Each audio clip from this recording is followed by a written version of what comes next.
Hello and welcome to Parrot Analytics' fifth annual Global Demand Awards, where we highlight the most in-demand TV series, movies, and talent of 2022. I am joined today by Beatrice Springborn, president of Universal Content Productions and Universal International Studios. Beatrice, thank you so much for taking the time to speak with us. I appreciate it. Thank you for having me.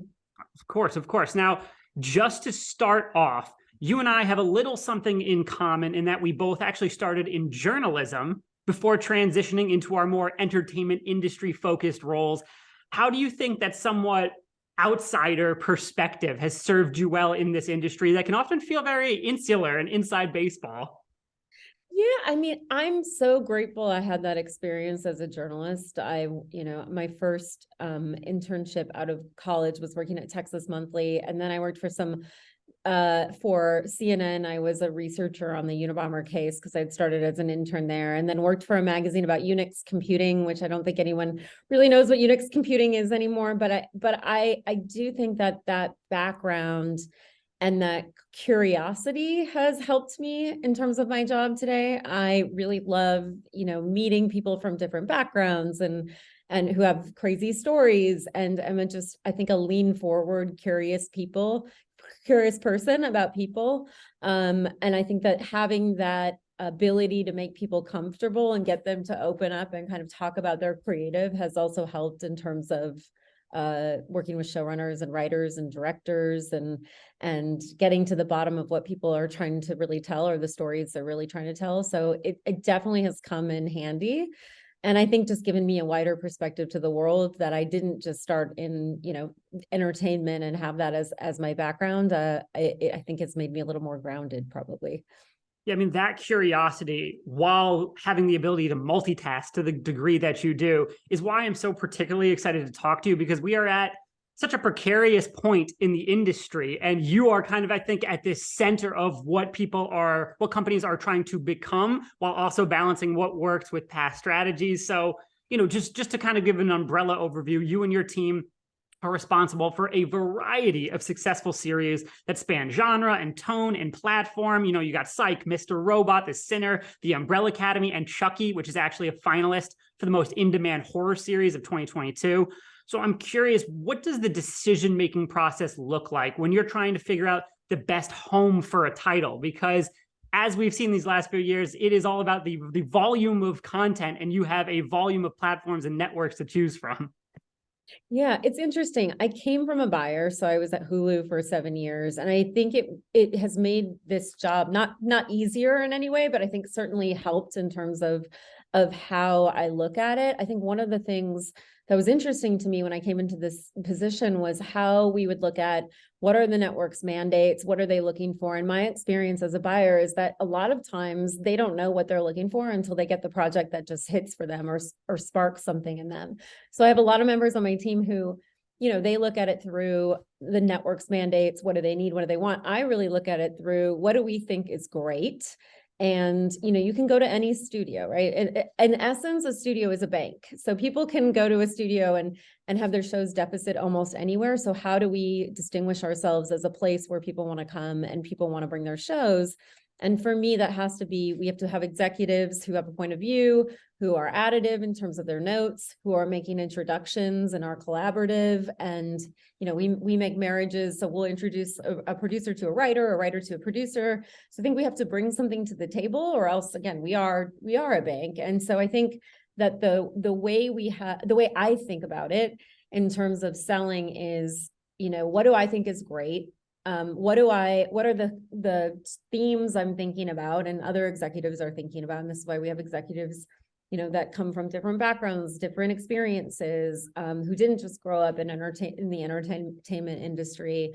And so that when we are thinking about the shows to take out, it's less about, for me, what are the network mandates, and more about things like, I keep saying, what keeps us up at night and what gets us up in the morning, right? Like what inspires us, and then what freaks us out, what scares us, what's haunting our dreams. And those are the things I'm attracted to. Like a lot of the projects that we're developing, I think, have been born out of those conversations of what are those things I'm thinking about versus what is Hulu looking for? What is Peacock looking for? And that has been successful for us because I think they're usually universal themes that other executives are responding to.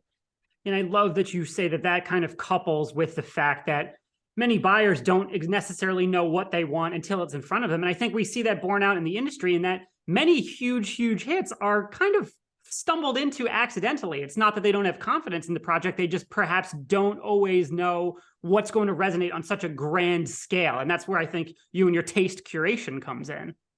Yeah. And I think the other thing is, a lot of the mistakes in this industry right now are, I think, because people are chasing the hits. They're saying, oh, what's our next Game of Thrones? Like, it is my pet peeve when a network executive explains, like, I want the next Stranger Things. I'm like, Stranger Things happened because it was original. People hadn't seen it before. It felt fresh. Or Game of Thrones, same thing. Or, name your hit. And so I think that the mistake that we've made, especially because I think a lot of people are fear-based right now in the industry, is that we're always chasing the next thing versus let's think about what hasn't been done, or let's think about, what an audience doesn't know they want to see, and that's where I think we, can't construct something from past success. We have to work on gut and instinct and, what's in the zeitgeist, and create things that people haven't seen before. You can't reverse engineer an Emmy winner or the next big sensation, but I do think there are, like you said, the studio exec says, I want the next Stranger Things. Well, get in line with everybody else in Hollywood. Yeah. But even though you can't reverse engineer an Emmy winner or a hit, you can use certain kind of signposts and past track record to take a best stab at it. I think you guys have done so with Chucky. Like I mentioned, one of the finalists for Most In-Demand Horror Series of 2022. We've seen horror become arguably the most consistently reliable genre at the theatrical box office. On the TV side, according to Parrot Analytics data, we see it consistently rank among the top 8.6% or better of all titles in the US throughout 2022. What do you think it is about the genre as a whole, and Chucky in particular, that resonates so reliably time after time? I think especially in times of uncertainty, in times of, panic and fear and anxiety and all sorts of world ending headlines that we see, it's a pressure valve, right? It's a way for people to let off steam, kind of live out like, wow, things might be bad, but they're worse than this horror movie. Or, at least I'm not being chased by an axe wielding murderer. Or, I think there's a way for us to give perspective to our lives through horror. I grew up in a family that my dad took me to horror movies my entire life. He took me to the Freddy movies when I was not old enough to go see them. But what it did is I think it made me more resilient. It kind of made me realize, like, there's a way for you to kind of not be fearful of things, or at least confront those fears, and so I think that is something that in the world today, I think people are drawn to, again, because it gives you perspective and it allows you to get out those anxieties in a way that is healthy, or at least entertaining and fun. And Chucky, I think, going back to it's about the character. In TV, I think it's much harder to find horror that can be sustained, because what usually works in horror is a contained, short period of time. There's a resolution, whether that's everybody gets, killed, or you can keep it within the episode. But to sustain horror over multiple episodes, or to continue to make it feel scary and have jump scares and whatever you want. I think the unique thing about Chucky is the tone. It is so freaky about having this like killer doll, but there's also there's a message to it. I know that Dawn's really promotes a lot of questions around queer rights and bullying, and also I think that just there's a tonality to it with the humor that people don't see often. And then it's just a character you can follow for more than a couple episodes. It's not like it's just a haunted house or a place or a random idea. You're getting to follow this completely out there character that has resonated in pop culture and the zeitgeist because he's a murderous doll that's wearing overalls. I mean, it's not, there's a lot to it that I think makes it stand out. Yeah, it's nightmarish Toy Story. He can keep going with different kids, and now it's Andy, now it's this one. Yeah, I mean, I really want to see a collaboration with Chucky and other murderous characters in the same way they did the Freddy versus Jason movie. So I keep encouraging Dawn, like, let's find ways to just pair Chucky with people who are going to bring out the best and the worst of him. I mean, Megan at your parent company is a huge hit. I would love to see those two go toe to toe. You're not the first person to. So I guess if I'm not No the first offense. person, I don't get a producer credit. Yeah. Fair. Very fair. But Megan's a great example of that, right? You know, it's those two, I think, are show that there are legs to that. It's following a character with a backstory and a history, and there's there are endless possibilities with those two.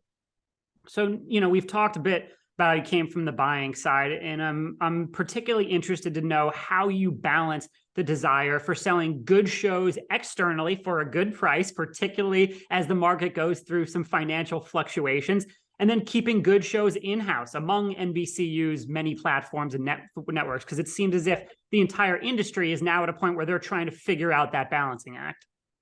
Yeah, I think I think we've been great about that balancing act, and we attract talent because we do sell everywhere. A lot of our deals have come to us because they know that we have internal platforms, but we also can sell externally, which I know a lot of other studios have more constrictions around that. So I think that for us, we're in constant dialogue with Peacock about what they want. Not everything we're taking out works for them, but then there are things where they're super interested in it, or it's a universal title and we feel like it's really great and it would be a great home on Peacock. And then there are other titles that we take widely or become more competitive. And I think the dialogue and conversation around that is really the way that we have thrived in that area. And, we have a lot of shows coming out on Peacock this year, but we also have, development and go shows at Apple and Netflix and Amazon and Hulu. So, and relationships at all of those places. So I think we've done a good job balancing.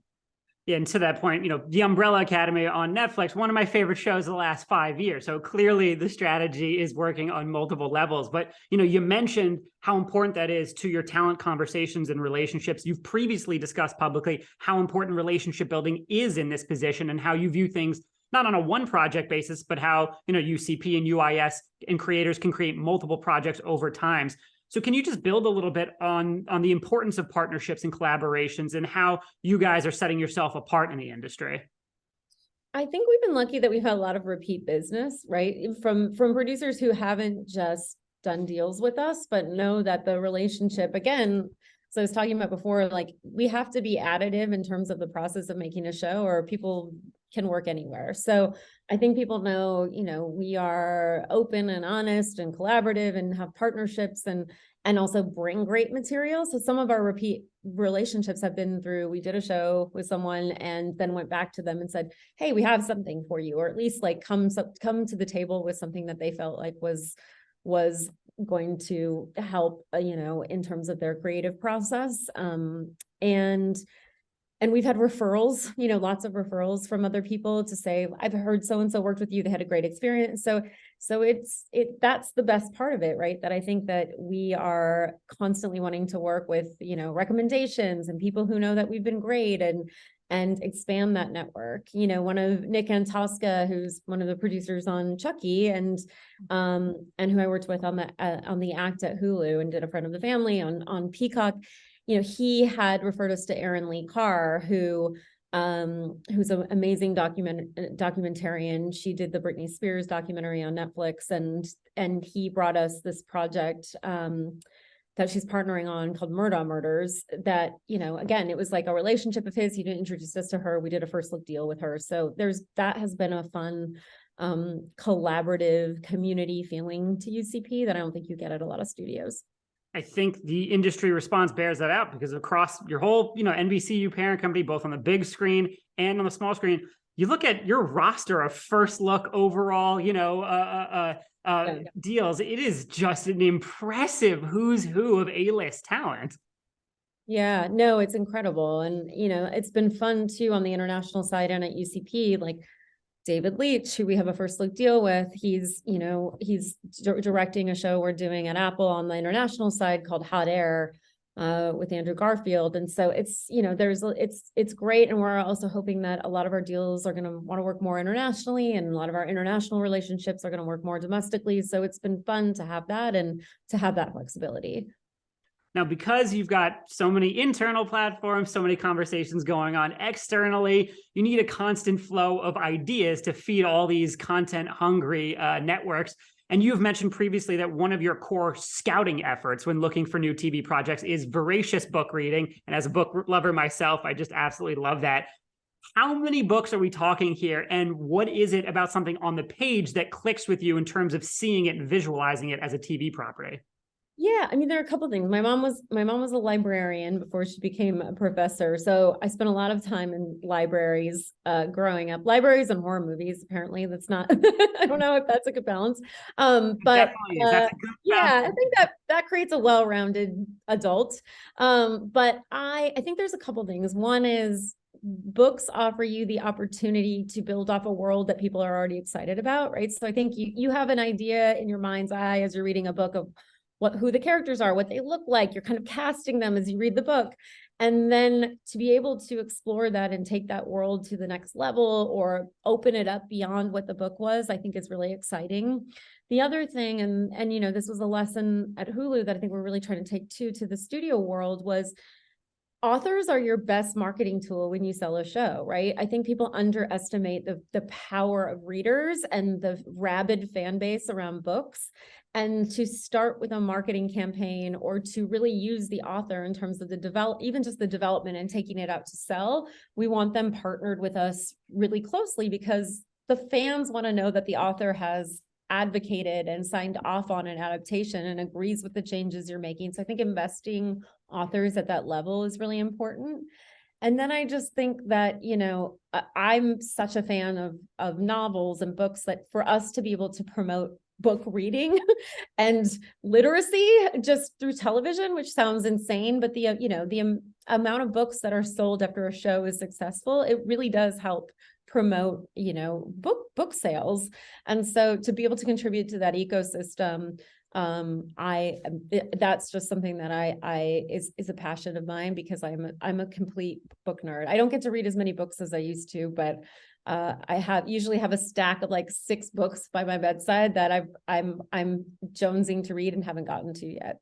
But I love how that's a happy byproduct of what you do. You do promote reading. And like you mentioned, everybody wants to see a Gillian Flynn, a Harlan Coben, a Stephen King go out and not only validate this adaptation, but explain why it's going to be a worthwhile expansion of the IP. And particularly these days where, you know, studios necessarily have to look for built-in fan bases to take advantage of. And it seems you guys are doing that in a very strategic and very organic way. Yeah, and I also think we hired Jordan Moblow, who runs our IP team. And I think, you know, I sometimes get sick of that word IP being used all the time because he's so much more than that. It's like, he's looking at articles, he's looking at, you know, estates, he's looking at older books. We're talking about like books we read as kids that we want to adapt, or is there a podcast? You know, we're doing podcasts as well. But I think that having him internally, you know, going back to the idea that a studio has to be additive to the process, or there's really no reason, you know, you can work with anyone. Just having him here has been such a wealth of knowledge and, you know, just a resource for a lot of our producers, and his knowledge of like what's happening with a book that sold 8 years ago that's now coming up for option. He just has a wealth of historical knowledge too that helps in terms of the deal making on that. So that's been great to have him as an in-house resource. I can see how that's extremely helpful and how you've continued to build out your team with experts in these different areas and how, you know, you need that in such a highly saturated, highly competitive marketplace. And to that point, one of your main roles has been to build out a larger international presence for the company. It seems like every major media player is attempting to do the same thing right now. So what differentiates you and your team from this kind of tidal wave of companies attempting to focus on that global audience? Yeah, it's interesting. I think, you know, we have core deals. So we have our deals on the international side with Carnival, Working Title, Heyday, Matchbox in Australia. And then we just did a deal with Buendia in Spain, Cook Dan Tran in France, and Home Team, which is another producing duo that we love in the UK. We have core deals, but I don't see us, you know, buying up 1 million production companies across territories. I think a lot of the other international studios really run their businesses through those production companies, where we're trying to have not a one size fits all approach to how we put things together. So we say we're talent over territory, right? We're looking at where's the best talent, or who is the best talent. And then if they happen to be in Spain, that's great. If they have to be in Germany, that's fine. But we really lead with the quality of the deal, or of the producer, or of the writer, or of the director first. And then we're putting together projects on individual basis, based on, do we think we can work well together in this project? And I think that's been more successful for us in terms of the approach, and a more bespoke, attentive approach than having, 100 production companies, many of them doing the same thing. So now I have to ask for permission. Can I steal #talent over territory? Because that Yes. is perfect one-bit summation of overall strategy.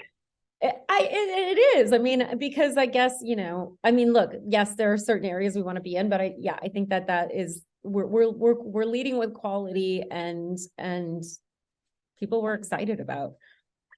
Yeah, it's hard not to be, but to use this question as a springboard, in 2014, if we can turn back the clock a little bit, you said that streaming allows the industry to be more niche and make shows that would have never existed on a network.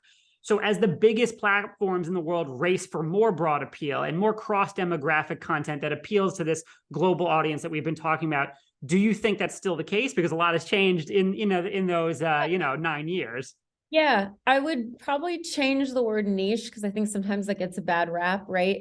I think it's more what we were talking about a little bit ago, which is that there is an opportunity to not be chasing just the biggest commercial thing, right? And that a lot of times when you start from a place of passion, joy, excitement, curiosity, that's where a show is born and becomes successful. And I think that, again, we have to keep that as our North Star, even in this crazy business, because that's where the hits are going to come from.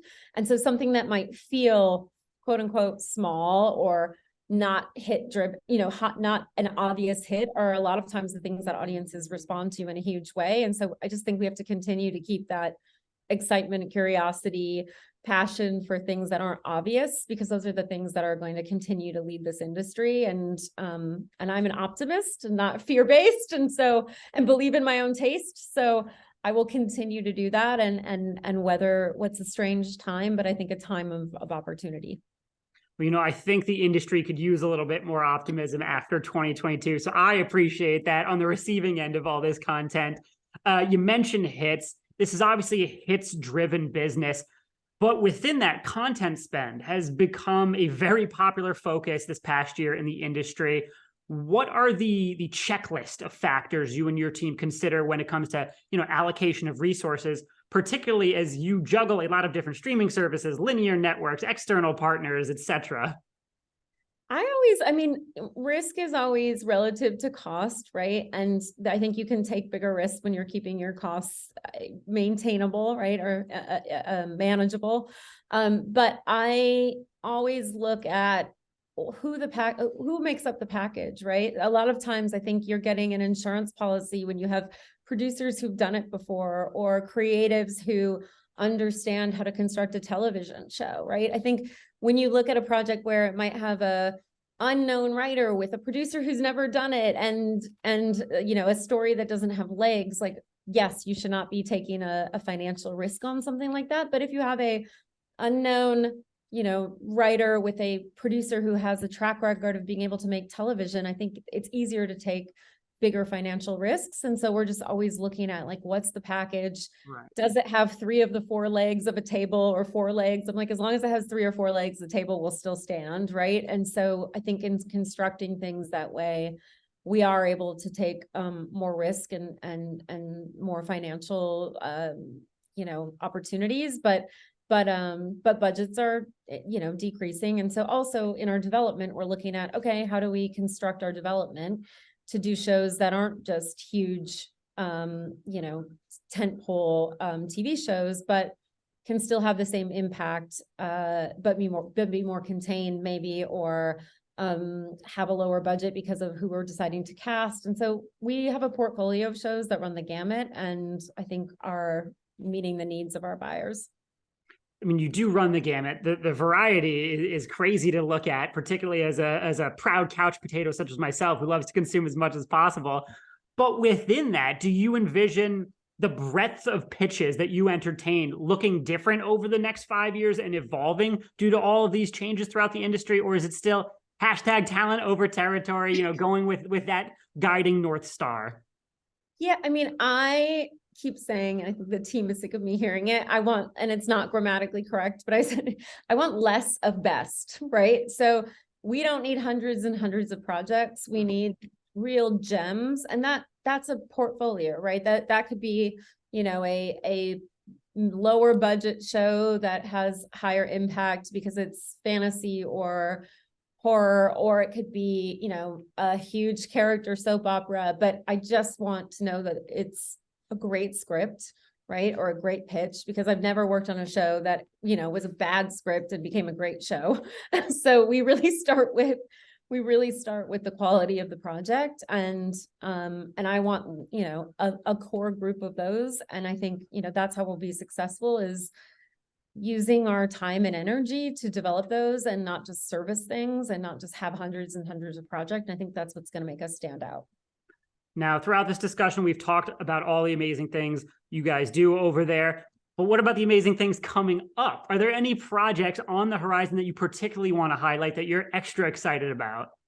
Yeah, I think this has been a real banner year for what we're launching, at least internally. So on Peacock, there's we're doing Ted, which is the adaptation of the Seth MacFarlane film about the dirt. I'm sure you're familiar about the Dirty Mouth Bear, and I think that one is super fun because we just saw the first couple of cuts, and just to see him come alive and the technology that you can use for Ted now and his movements, and just there's humor in just the way he moves is really great.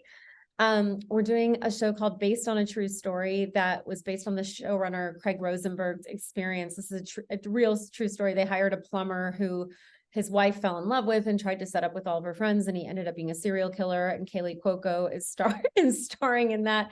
It's an insane story.